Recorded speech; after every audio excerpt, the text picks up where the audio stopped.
इस मूवी की शुरुआत में हम एक लड़की को देखते हैं जो किसी अंधेरी गुफा में कैद थी।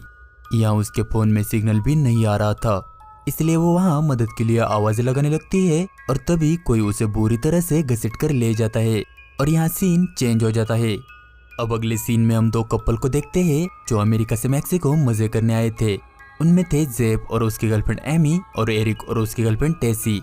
तभी वहाँ उनकी मुलाकात मैथियस नाम के एक जर्मन टूरिस्ट से होती है जो अपने खोए हुए भाई को ढूंढने आया था। दरअसल मैथियस का भाई हेनरिच एक आर्कोलॉजिस्ट था जो यहाँ के पुराने टेम्पल में अपनी गर्लफ्रेंड के साथ आया था। वो वहाँ कुछ आर्कोलॉजिकल रिसर्च कर रहे थे क्योंकि वो एक ऐसा टेम्पल था जिसका जिक्र ना तो किसी किताब में था और ना ही वो मंदिर किसी मैप में था, और वो दोनों शायद यहीं से गायब हुए थे। इसलिए मैथियस ने फैसला किया था कि वो भी उस टेम्पल में जाएगा और अपने भाई का पता लगाएगा। उसकी बातें सुनकर वो चारों भी वहाँ जाने के लिए एक्साइट हो जाते हैं क्योंकि वैसे भी वो वहाँ घूमने ही आए थे। इसलिए वो सब आज की रात एक होटल में गुजार कर सुबह होते ही अपने सफर पर निकल पड़ते हैं। तब काफी देर जंगल का सफर करने के बाद और कई मुश्किलों को पार करके वो उस टेम्पल के पास पहुंच जाते हैं, जहाँ उन्हें देखकर वहाँ कुछ लोकल्स आ जाते हैं और अजीब सी भाषा में उनसे कुछ बोलने लगते हैं। लेकिन उनकी भाषा इन्हें समझ ही नहीं आ रही थी।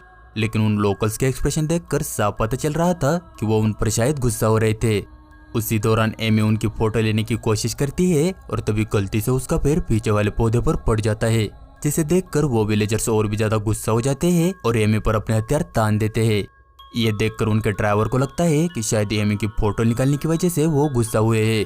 इसलिए वो एमी का कैमरा लेकर गाँव वालों को देने की कोशिश करता है, लेकिन उसके आगे बढ़ते ही वो लोकल्स उसे शूट करके मार देते हैं।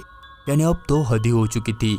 इसलिए घबराकर बाकी लोग खुद को बचाते हुए टेम्पल के ऊपर जाते हैं, लेकिन वो लोकल्स ऊपर आने की हिम्मत ही नहीं कर रहे थे। लेकिन उन्होंने उस टेम्पल को चारों ओर से घेर लिया था, इसलिए वो खुद को वही सेफ फील करके उनके वहां से जाने का इंतजार करते हैं। और उसी दौरान उन्हें वहां हेनरिक का टेंट भी मिल जाता है, लेकिन वो तो खाली पड़ा था। तब उन्हें टेम्पल के अंदर जाने का रास्ता भी मिल जाता है, जिसे एक रस्सी के सहारे पार करना था। अंदर से उन्हें कुछ आवाज भी आती है, जिसे सुनकर मैथियस को लगता है कि शायद उसका भाई अंदर है।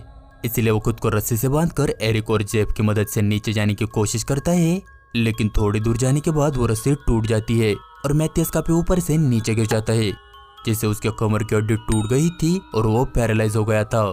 इसीलिए अब उसकी मदद करने किसी को तो नीचे जाना ही था। तब स्टेसी नीचे जाने का फैसला करती है क्योंकि जेब और एरिक के सिवा वो लड़कियां उस रोलर को कंट्रोल कर नहीं सकती थी। इसलिए वो स्टेसी को रस्सी बांधकर नीचे भेज देते हैं, लेकिन उसके नीचे पहुंचने से पहले ही वो रस्सी खत्म हो जाती है।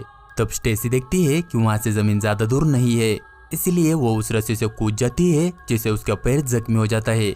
तब वो किसी तरह खुद को संभालकर मैथियस को चेक करती है और देखती है कि मैथियस की हालत काफी खराब थी और वो हिल भी नहीं पा रहा था। ये बात वो ऊपर बताती है। तब जेब एक स्ट्रेचर बनाकर उसे ऊपर लाने का फैसला करता है और वो सब मिलकर आसपास की चीजों से एक स्ट्रेचर बना लेते हैं और उसके साथ एमी को भी नीचे भेज देते हैं ताकि नीचे वो स्टेसी को मदद कर सके। तब वो दोनों मैथियस को ऊपर लाने में तो कामयाब हो जाते हैं, लेकिन मैथियस की हालत काफी बुरी थी क्योंकि ऊंचाई से गिरने की वजह से उसका काफी खून बह गया था। ये देखकर एमी गाँव वालों के पास जाकर मदद मांगने की कोशिश करती है, लेकिन वो गाँव वाले उसे अपने पास भी नहीं आने दे रहे थे। ये देखकर एमी को गुस्सा आता है और वो पास के पौधे उखाड़कर गाँव वालों की तरफ फेंकती है, जिसमें से एक पौधा वहाँ खड़े बच्चों को लग जाता है। ये देखकर वो लोकल्स घबरा जाते हैं और उस बच्चे से दूर होकर उसे भी टेम्पल में जाने के लिए फोर्स करते हैं, जिस पर वो बच्चा काफी ज्यादा घबरा जाता है और टेम्पल में जाने से मना कर देता है। तब बाकी गाँव वाले उसके माँ के सामने ही उस बच्चे को मार देते हैं, जिसे देखकर एमी और जेब काफी ज्यादा शॉक हो गए थे और उनकी गाँव वालों पर की उम्मीद खत्म हो गई थी। जेब समझ गया था कि इन पौधों में ही कुछ गड़बड़ है, जिससे सभी गाँव वाले घबराते हैं। वो ये भी बोलता है कि अगर उनके घबराने की सच में कोई वजह है तो वो सब भी काफी बड़ी मुसीबत में है, क्योंकि उन सभी ने पौधों को छुआ था। अब टेंशन में ही उनकी ये रात बीत जाती है और सुबह होते स्टेसी देखती है कि उसके पैरों को उन पौधों ने जकड़ लिया है और उनकी जड़ें उसके पैर के अंदर धंस चुकी है। तब जेब किसी तरह उन सभी पौधों को निकालने की कोशिश करने लगता है। इधर मैथियस एमी से अपना ब्लैंकेट हटाने को कहता है क्योंकि उसे भी उसके पैर पर कुछ फील हो रहा था। तब एमी जब ब्लैंकेट हटाकर देखती है तो सीधा उसकी चीख निकल जाती है, क्योंकि उन पौधों ने मैथियस के पैर खाना भी शुरू कर दिया था, जिससे उसकी हड्डियां तक साफ नजर आ रही थी। तब जेब उसके पैर से भी वो पौधे हटा देता है, लेकिन अब उसकी हालत काफी ज्यादा खराब हो चुकी थी। अब आगे उन्हें टेम्पल में से किसी के मोबाइल की आवाज सुनाई देती है, इसलिए जेब दोबारा उन लड़कियों को नीचे भेज देता है ताकि वो उस फोन को ऊपर ला सके जिससे वो किसी को कांटेक्ट करके मदद बुला सकते थे। इसलिए वो दोनों नीचे पहुंच जाती है और कुछ देर बाद उन्हें उन पौधों के बीच एक लड़की की बॉडी मिलती है जो शायद हेनरी की गर्लफ्रेंड थी।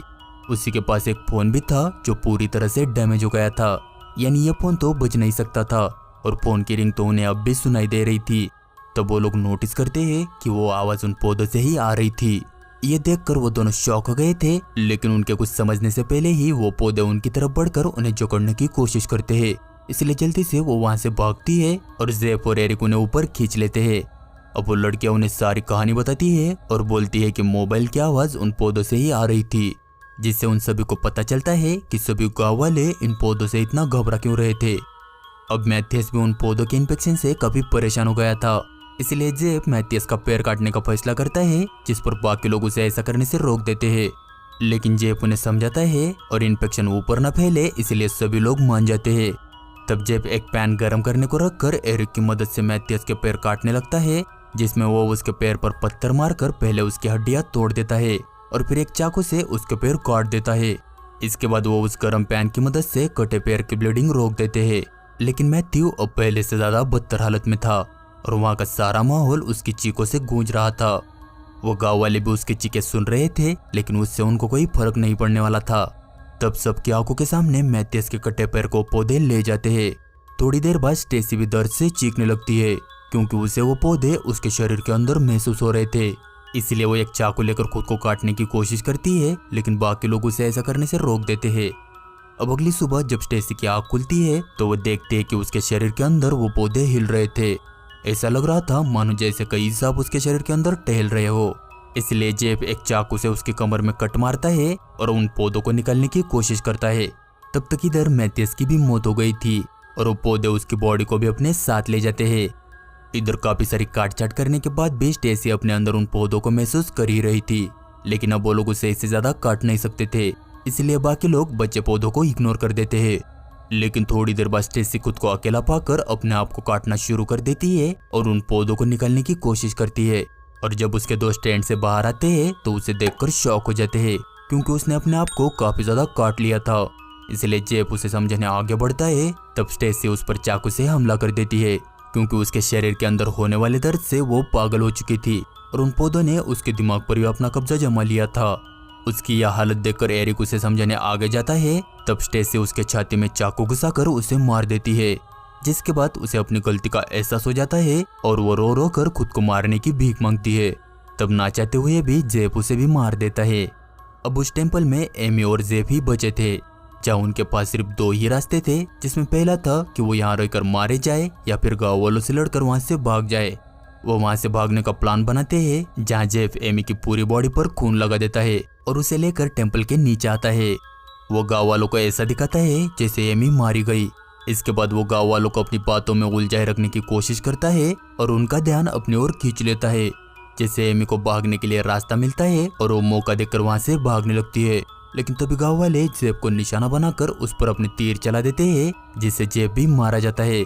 तब एमी भागकर कार के पास आती है और किसी तरह वहाँ से भाग जाती है, जहाँ कुछ देर सफर करने के बाद उसे लगता है कि अब वो बच गई। लेकिन हम देखते हैं कि वो पौधे उसके भी शरीर के अंदर बढ़ रहे थे, जिससे कुछ समय बाद वो पौधे एमी को भी अपने कंट्रोल में ले लेंगे। यानी वो कितना भी भाग ले, लेकिन कैसे भी करके उसकी मौत तो होने ही वाली थी।